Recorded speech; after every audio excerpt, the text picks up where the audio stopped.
Woman in the Window, a brand new movie from Netflix starring Amy Adams, Gary Oldman, Julianne Moore, and even the two most recent Captain Americas. A movie about an agoraphobic woman who's afraid to leave her house and sees something through a window that she shouldn't see. It's kind of like Rear Window, although maybe they just love Disturbia, the Shia LaBeouf movie. Now I went into this movie a little bit tainted, I should say, because earlier in the day, before I watched it, I'd seen some reviews, or just the titles of reviews from the likes of IndieWire, or I think it was Total Film as well, who said it was mediocre. So my expectations were low. And on top of that, I did get the vibes from the trailer that it was very much a Rear Window type of thing, and I didn't want it to just be a clear rip-off. But that cast is outstanding. Amy Adams, phenomenal actress. Julianne Moore, Academy Award winner, phenomenal actress, been in some sensational movies down the years. Gary Oldman, his reputation speaks for itself. Those three alone in any movie is a dream cast for most filmmakers. And they all put in good performances in this movie. Amy Adams in particular, I think is fantastic. Gary Oldman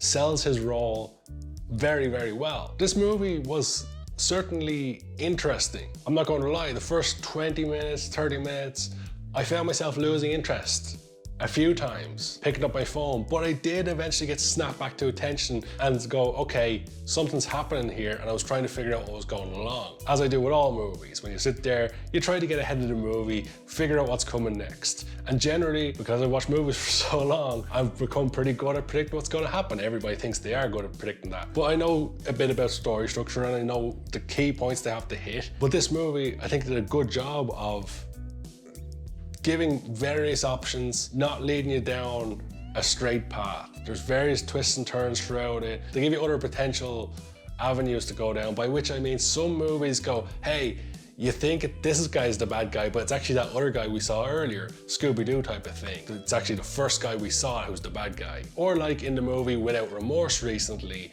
where they were like, here's two government guys, this guy's clearly an asshole, who's gonna be the guy who's actually evil? Oh, it's the guy who was helping. What a shock.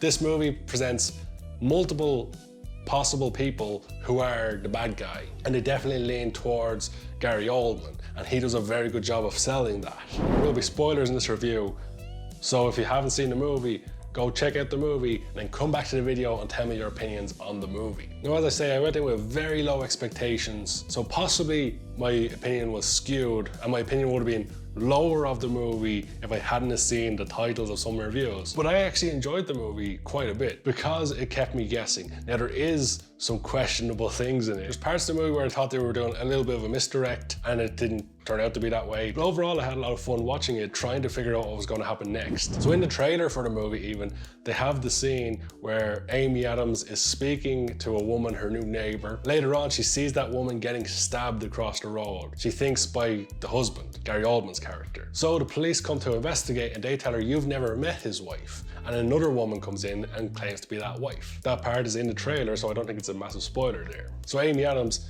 thinks she's just gone crazy because she's on medication, because she's agoraphobic. I think the filmmakers do a very good job of convincing the audience even that Amy Adams has been affected by the pills she's been taking, that she's having hallucinations, nothing's real. Even to the point where I thought at one stage maybe she's in a mental asylum and we're just seeing her hallucinations. Sometimes that happens in a movie. That's the kind of the thing that happened in Bliss, that they were taking drugs and we just saw it through the eyes of the drug addicts. But obviously that wasn't the case within the movie. When the big reveal happened at the end, I won't say what the big reveal is because just in case someone didn't hear me say earlier that there is going to be spoilers, but there was a character at the beginning who was acting kind of strange, kind of crazy, but then again all the characters did. Looking back on it, it's like, yeah, it should have clearly been that guy. But I think some of the misdirects were really good in that they gave Wyatt Russell's character some craziness to him, so he could have been a potential killer. I'm definitely giving spoilers here. They gave the new wife a kind of crazy vibe. She could have been the killer. Gary Oldman definitely played the bad guy really well. And in terms of a whodunit, I think it's one of the better whodunits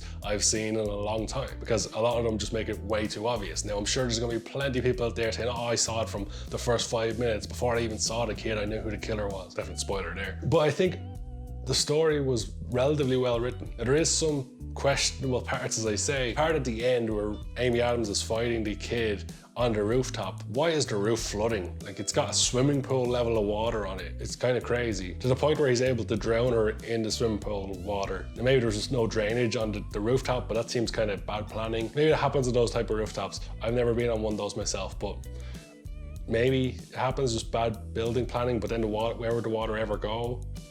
Who knows? And then there was the shot where he like just stabbed her in the face, and it looked kind of cartoony, bad effects, to the point where I thought this is going to be maybe another hallucination, because it didn't quite look right, but then they just played on with it. And then she just gets over her agoraphobia. She's in the hospital, and then later on she's like, okay, I'm going to get in a taxi now. I can leave now. The big reveal in it that, you know, her family died and she hasn't accepted it. That's why she's on the medication. I think that reveal was done very well. Well, you could kind of guess that was going to be the case because we hadn't actually seen Anthony Mackie in a scene up until that point. Like, we didn't see him physically walk in, we only heard his voice. It made sense that you'd be able to see that beforehand, but it never crossed my mind when I was watching it because I was focused on who killed Julianne Moore, or was that part even real? So I think there is some good misdirects in there to take your attention away from this character might not be around anymore. I think that's the thing with the movie overall, why I enjoyed it. Probably more than most people are going to. I'm sure most people are just going to give it like a mediocre at best. A lot of people are going to say it's bad, probably.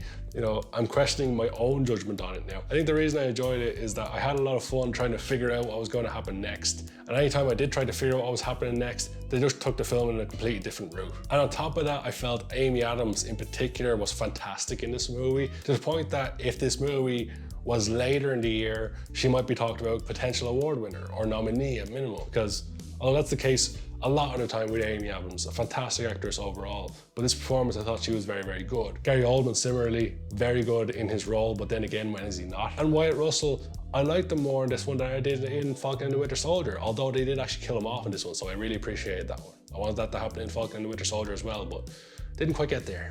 So as I say, for me personally, I found the story intriguing. I found the storytelling pretty decent, the acting pretty solid. The visuals in the movie actually, and cinematography at times was really good, at times kind of strange. The part on the rooftop where they're fighting again, all of a sudden the camera goes to the bottom of the building and shoots up the building onto the rooftop. Kind of seemed to be the filmmakers experimenting and just going, let's see how this looks. And to be honest, it looked kind of weird. The use of color theory throughout the movie is very intriguing, and the use of color is very well done. It seems to be more a thing in movies lately where they're focusing more on colors, maybe because higher definition and all that. They're using more color theory to make their shots a little bit more interesting. Overall, I think the visuals within the movie were pretty solid, apart from one or two experimental shots here or there. As I say, like when she gets stabbed in the face, that's pretty strange looking. In the end, the comparisons to Rear Window, I think, are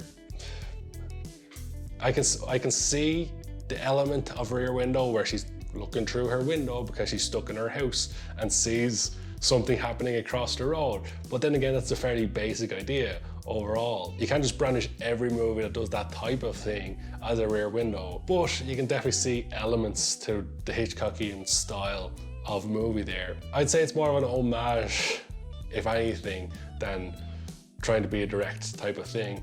Although maybe, as I said at the start, they just love Disturbia. So that could be a thing. Overall, I quite enjoyed The Woman in the Window. Not one of the best movies of the year, not spectacular, but enjoyable nonetheless. Rating-wise, I think I'm gonna get tougher going forward on my ratings, because sometimes I've just been a little bit too lenient, as I found with a movie last week when I was reviewing it and went back to see what I gave another movie, and I've given it a higher mark than I should have. So for me, I'm gonna give The Woman in the Window a 6.5 out of 10. Not spectacular, not awful, above average is what I would say. Enjoyable, definitely an enjoyable movie with some great performances in there, some questionable parts in there, but overall I think a well-told story. But I'd love to hear your opinions out there. Did you love it? Did you hate it? Do you think I'm talking complete nonsense? It's okay if you do. Let me know all about it in the comment section below. But with all that said and all that done, thank you so much for watching.